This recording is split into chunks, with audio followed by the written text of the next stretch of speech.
नीटचं paper फुटलं, टीईटीचं फुटलं, त्यानंतर आमदार खासदार फुटले, तर अयोध्यामधल्या राम मंदिरातली दानपेटी देखील फुटली.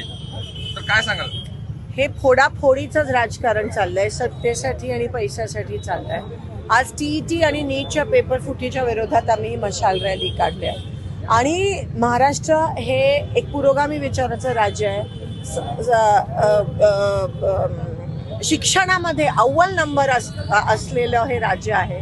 पण या शिक्षणाची पूर्ण वाट देवेंद्र फडणवीस आणि त्यांच्या सहकार्याने महाराष्ट्राची लावली आहे. नीट देखील पेपर फुटी ही कोणत्याही मंत्र्याच्या सहमतीशिवाय शक्य नाही आहे. नीटचे जे अरेस्ट होत आहेत ते लोक 100% दोषी आहेत, पण ह्याचा सूत्रधार जो आहे तो मंत्रालयात आणि वर दिल्लीमध्ये बसला आहे.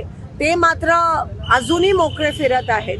एकही राजीनामा नाही, खंत व्यक्ती केली जात नाहीये. उलट मोदीजी जाऊन कासवासोबत परराज्यामध्ये आहेत. पण आपल्या राज्यामध्ये जी परिस्थिती उद्भवत आहे, विद्यार्थी आत्महत्या करतायत या ठिकाणी. शिक्षक जे आहेत, शिक्षक ज्यांनी एवढं त्यांचं आयुष्य दिलंय, त्यांना खरं तर हे टीईटीच्या विरोधात अपील करायला पाहिजे होतं महाराष्ट्र सरकारने.